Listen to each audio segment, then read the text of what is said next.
What's up, everybody? Welcome to another episode of Gaming Without Parole. Sitting across from me this week and every week, the original host of Reading Rainbow, Desra.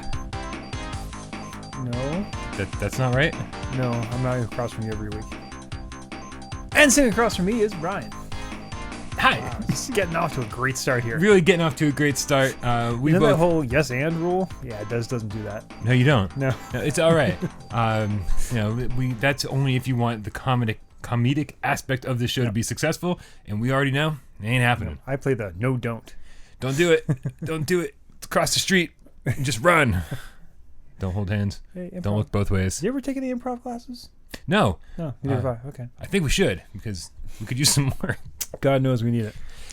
Des, so we recently, Yes. 6 episodes ago, I think at this point, Sure. relaunched Gaming Without Parole to spend more time covering PlayStation VR titles that maybe didn't get the love they deserved. Yeah. Yeah. So we covered a few basics, Mm-hmm. and then this week we decided we're going to do something a little bit different. Yep. It's still a launch title, It is. but not a launch title here. No, in fact, as far as I know, you still can't actually get this in the U.S. I mean, you can get it, but not from a U.S. retailer. Yeah, absolutely. This is import only, and unless you have, you can go into and create a fake account and download this from a different region, or you can import a physical copy of it. You know, let's stop beating around the bush. Yes. What game are we talking about this week, Des? Summer Lesson, 7 Days Home. So, Yeah. this game has a reputation. Yeah, I would say so. I think most people are extremely curious about this game because it has that reputation of like that weird, pervy Japanese game. Yeah, it's somewhere, you get the vibe that it's going to be like a dating simulator or girlfriend experience or something in that where basically you and this teenage girl Oh yeah. are yeah. What? No, teenager. Jeez, come on. To the point where, like, when I started to play this to review it, I was like, you know what? The kids are not asleep; they're around, so we're gonna shut off the TV, put the headphones in, and because God only knows what's gonna happen. And what happened, Brian? Yeah, I mean a whole lot of nothing. Yeah, pretty much. So, let's start with how does this game work? I think because there are dating sims that do exactly what we're talking about, right? The ones that like the ultimate goal is to like form a connection with somebody and hopefully have sex, right? I mean, that's sometimes the case and sometimes not. Yeah, games have different levels of perviness to them. And again, this is also a genre that hasn't really traveled over to the U.S. No, this is pretty much a Japan exclusive genre. Okay, you can leave in the comments where we're wrong about this or that game, but in general, it's not something. It certainly doesn't have any mass appeal here in the States. Yeah, no, I mean we got Brookhaven High back in on PlayStation Portable, which was like the kiddiest version of dating simulator ever. And then we got that Pigeon Simulator, dating simulator recently. They're around. They definitely have not permeated the masses. So what you end up with in this game is you are a tutor hired to work with this very special student named Hikari Miyamoto. So I don't know if the Miyamoto was specifically a tag, but anyways.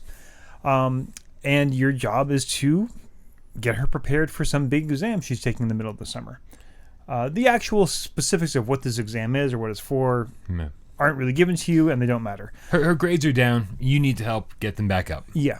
And of course, being responsible parents, they let her know that, there'd be a stranger in her house. They didn't let her know, apparently, because the opening scene has you sitting there in a room, and a door opens up, and there is Hikari. Yep. She peeks in, sees you, peeks out. Right. And if you weren't creeped out by the concept yet, at this point, you're like, oh, I really am just this creepy guy. Yeah, I'm not supposed to be here. It seems very strange. The whole setup is very strange, but it made me think that this was something I'd be into. Okay. Because I'm a little weird. I like things that are a little uncomfortable. Sure. I'd be into a really strange dating game. Yeah. I mean, and that's, I'm not going to go out and say like I want the creepy pervy game, but I will. I want the something I think I've made clear from every review I've done is I want the creators to be taking a chance on something, either artistically or gameplay wise or something like that. And yeah, you start getting the hints of like, oh, this might go there. Yeah. And then it doesn't. Yeah, and if you're getting the impression that like we're unhappy with this game because it doesn't go to the pervy sexual exploit territory, that's not what we're talking about. No. Like this game sets it up so that you're a tutor to a young girl. And but there's this underlying level of something more. Like that you're trying to impress her, that you're trying to, you bring her things and you try to say the right things at the right time. But it doesn't get you anywhere. It doesn't ever push the relationship forward. So the things that the developers are trying to make us get into, there's no cause and effect. There's no reward for doing any of these things right. And not only that, you actually have so few chances to interact. It's ridiculous. It's, one thing we love about VR is the fact that you feel immersed in this world. You can just pick up anything. When we talked about, joking in the comments a couple episodes, we talked about Brian's scales. Like, can I pick up things and throw them? Yep. Well, this game fails on that. You can't 100%. pick up anything ever. And not only that, it's fine. Okay, that's not what the game is supposed to do. It's supposed to be about talking and teaching the lesson. Well, you can't really do that either. In each kind of section of the game, there may be a question where you say yes or no, and then you may choose like one of three options to help with the lesson, and that's pretty much it. Oh no, occasionally you feed her. Oh, there's that. And occasionally she feeds you. Yeah. That's, again, very strange because it takes it to that place where you're like, oh, we're feeding each other. Right. This seems like, the relationship is blossoming. We're building something here. But it never, ever gets past, I'm a weird teacher tutoring a student. Yeah. And here's the thing that it's like, it's such a missed opportunity because the character model of Hikari is not hyper realistic, which is great because it completely misses the uncanny valley thing. So she feels a little more real in that case. And there's a lot of moments where it's like, wow, if there was a little more care put towards getting some kind of emotional content there, it's like, wow, this real person who's right here. And there's, at one point, I don't know if you ever got to where she was showing you pictures on her phone. Yeah. But she's like right up here. Yeah. And it's so like the sense of presence is so much there that if there was just even a little percentage more of effort put into making some kind of emotional connection, it would have been like almost, chills. But you don't. It's just, oh, okay. Thanks. What's also weird, and this is going to sound like I'm like making fun of like handicapped people or something, and I'm really not.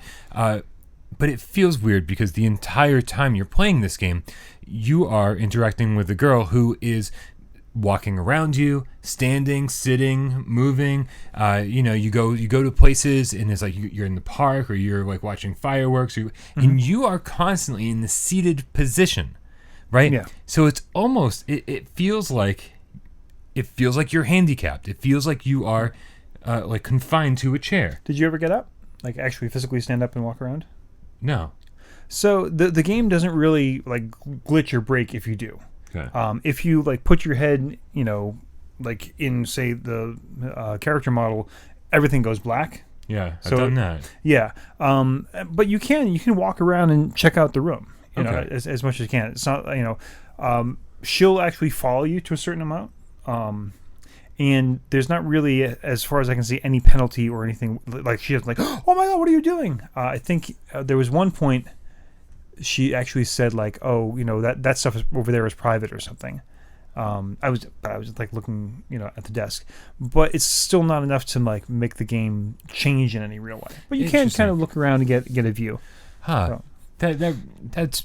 But you can actually. So when you do stand up, though, if you stand up and take a few steps away from where you were sitting and look back, there's your blue outline character model just kind of sitting there. Oh, so you are now just a disembodied head. like floating around the room. Exactly. Okay, I was gonna say because I was like maybe I missed something. Maybe I missed the point, and and there I was sitting the whole time thinking this is strange that I'm sitting and then never standing up. But the fact is, if like your character model is sitting there, that's where you're supposed to be. Yeah, the developers did not intend for you to walk around, but walking around and looking around the room doesn't break the game.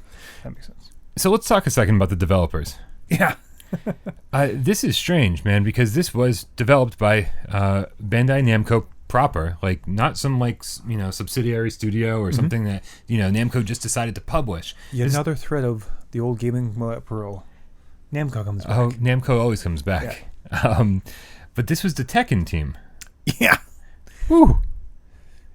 Yeah.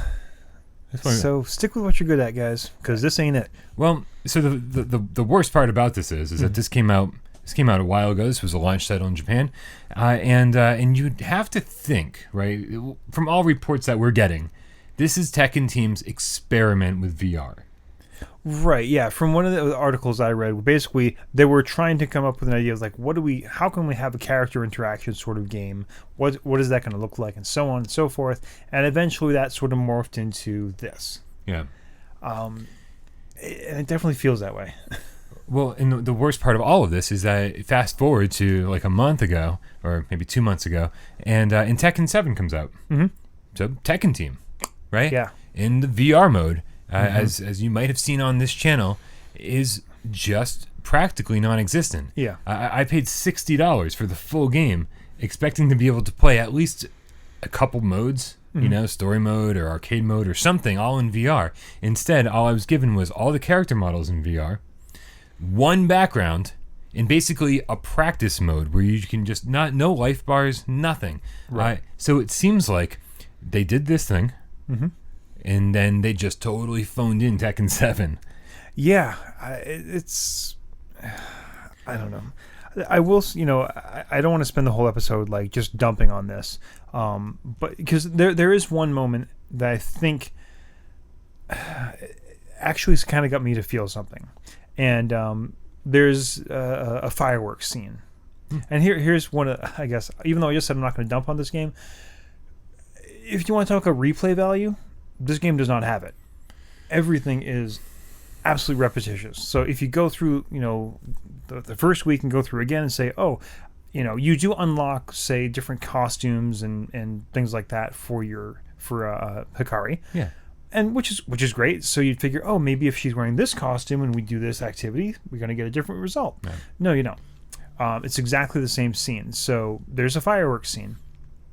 And, I kind of put away the mental, like, I'm a tutor, this is creepy and weird thing, and just like, okay, sitting there and experiencing the moment, and just getting yourself in the moment of sitting there during the summer watching fireworks with someone who you may or may not be interested in, it was a very real and almost sweet moment. Like, I that was the one time in the game where I was able to put away all the other stuff in it. She lights a sparkler for you, and you're sitting there watching the sparklers, and it's just very, very quiet, really nice moment. And I was just like, wow, this one moment I'm starting to get the feelings, but then it just instantly goes away because the rest of the game is just so rote and not great. So you said it's there's no replayability. Mm-hmm. It's weird, man, because the from all accounts that I've gotten on this, it is actually intended for multiple playthroughs. Like, you're supposed to go through and unlock all these objects, and then when you unlock the objects, you can't even really get a good score your first time through. You're supposed to like help her with all these different studies and stuff, and you might get like a B or a C the first time through, but you can go A or S rank, and I think you really need to like go through multiple times and unlock all these items to bring to the sessions with you. Now, the problem with this is that nothing really changes. No, like the courses, the interactions. You might get to see like one or two different things every time you replay, just because you chose something different. But it's all so similar, and it's not like you're like going back for another study session with the same person on a different week, and everything you did, is just a continuation of that. It's not. You're just playing the same week over and over and over again. but with a little bit more knowledge every single time. You know, you're like, oh, I know that she likes this, and this is how I'm going to answer this question this time. And so, I mean, that adds to the creepiness factor all over the place, because it's almost like you're stalking her and learning about her, and then using that information the next time you meet her. And the real weird thing about this is we played a physical copy. Yeah. That's what's available here. And the physical copy has all the DLC. What? So that means when this game was released originally in Japan, there was less game there.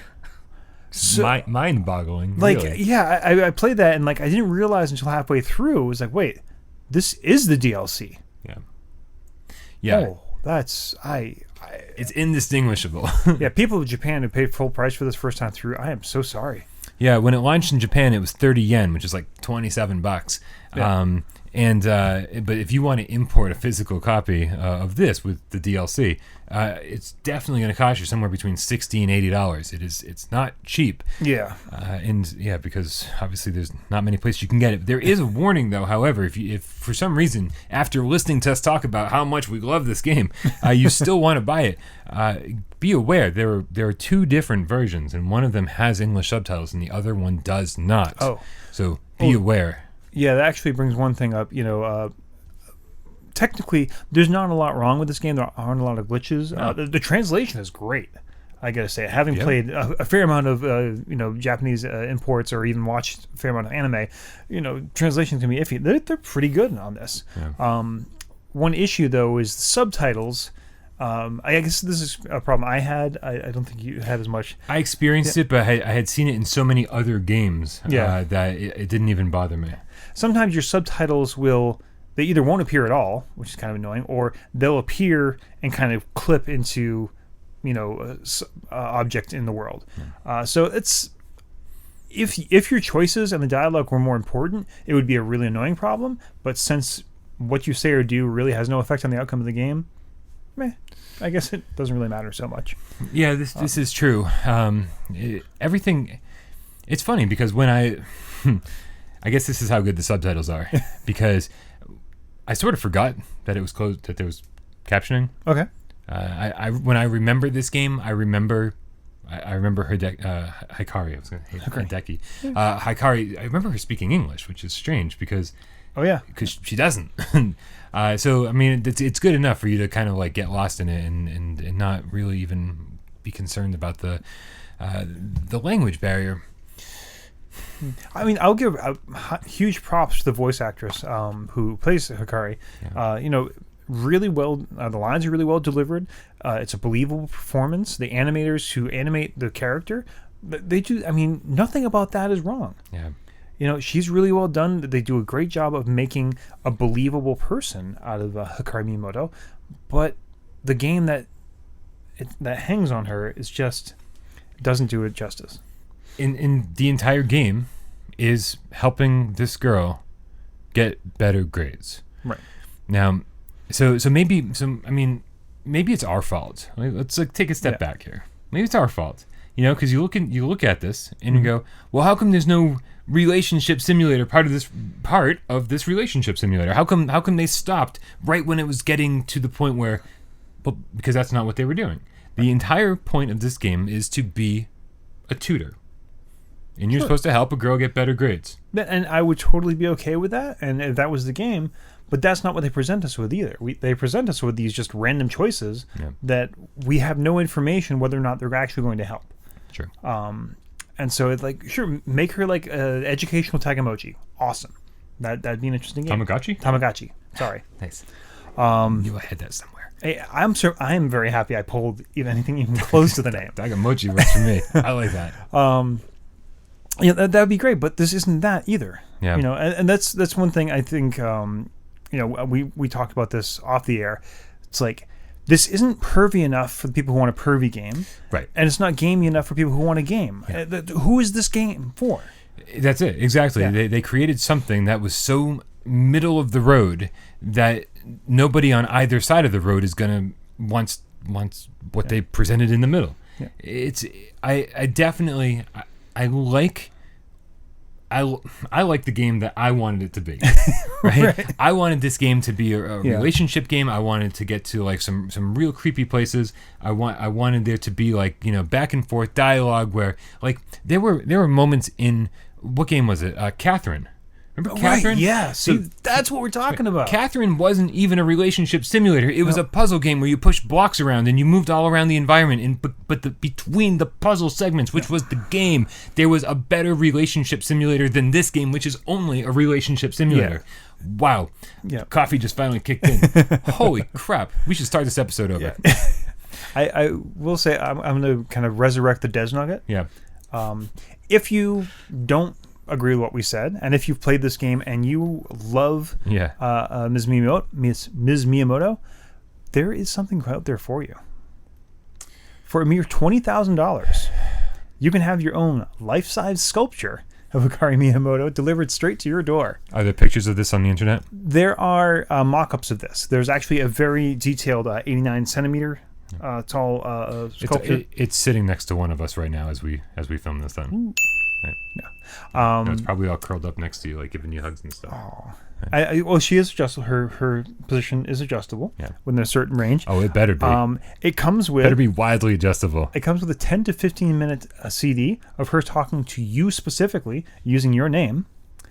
And what else? How much money did you say this was? The $20,000. She's pretty hot, I gotta be honest. She's 5'3". Okay, sold. Yeah. Sold. You just spoke Brian language. The only problem is an extremely limited run, and apparently you have to apply to receive one. Why? How could I not get this job? That's true. Okay. Right. Consider this my application. So there you go. By the way, we need some more Patreon support. No reason. Yeah, no, I'm hungry. Yeah, 5'3". That's really works for me. Yeah, no, she's hot. Let's be honest. She's a hot teenager, what? And so like there are people out there that this might be enough for them to just be near a girl of this stature, of this appearance, you know? Yeah, you know what? Actually, thinking about it like that, so I guess we're both coming from the experience where, you know, we're kind of mature adults-ish. We've had lots of intimate relations with people. So maybe there's... People, mostly. But yeah, so getting that physical closeness to someone, like, we know how fake it is when like this simulated thing is kind of near us. Like, so maybe for someone who hasn't had that experience, maybe this is going to be titillating and exciting for them. You so titillating. I did. Yeah, I did. I don't know. Yeah. So just in case anyone's totally interested in this, like totally sold on it, we don't blame you. We're very curious to know what the appeal is for you, but there's more. There's going to be another one of these games. Or there was actually 2 months ago, back in June. Allison Snow. Yes, is a different summer lesson girl. Mm-hmm. It's a 7 days garden. Oh, yes. So no longer tutoring. No, it's still tutoring. It's just in a different house that has actually this really gorgeous little house. Like, it starts off, instead of, you know, in 7 Days Home, which starts in her bedroom, 7 Days Garden actually starts on her front porch overlooking the ocean. Really, really nice place. Fantastic. Yeah. So there's more, right? And this is not DLC. This is its own new separate game that will have its own DLC. Yes, but apparently the story carries on. You're the same tutor, and any DLC any stuff you unlocked for Hikari will transfer over to Allison. So the little cute maid uniform. Well, you sold me again. You sold me again. I'm down. Yeah. We'll be back in a few months with the Allison Snow. So, depends what you like. It's that time of the show again, and I gotta say, for the first time in a long time, I'm not looking forward to this rating system. Yeah, so we'll review it again. First option, number 1, oh my god, you have to drop everything, buy this game, this is what you got a PSVR for. Which is so obviously this game. Yeah. There's number 2, which is a big ol' shrug. It's like, hey, if you get it cheap or if it's on sale, why not? It's not going to hurt you. 3 is, do not reward these people for making this crap. Do not buy this game at all. Friends don't let friends buy junk. And for me, this is a solid slam dunk. This is a 3. This is, said, "Don't buy this." I can't in good conscience recommend anyone buy this game. I can't either. And the problem is for a week now, I've been looking for redeeming qualities in this game, a reason to say, all is not lost. There is something here, and you should check it out for this reason or that reason. Unfortunately, they didn't take it far enough, and there's just no real game here. Yeah, I really feel like it's so upsetting because graphically, it's a pretty good game. Yep. And again, I mentioned the voice actress does an amazing job. The animators do a really good job making her feel like a real person moving around in space. But the gameplay just doesn't live up to that. It's maybe there's two different teams, and I would feel really, really frustrated and upset if I were one of those animators who put all that work into it, and then like the game design team just kind of half-assed threw a couple, decision trees on top of it. Yeah, I mean, to do a real relationship simulator or like real any of these, it's hard work. It is a lot of hard work. Yeah. Like there is, I mean, probably there's gonna be 10 times as much dialogue needed to be written and recorded, and to figure out those dialogue trees and the choices and how they all work together and interact. And but yeah, you really can't screw up in this game to the point where like she won't like you. That's I think the biggest problem. You don't have to make good decisions or bad decisions.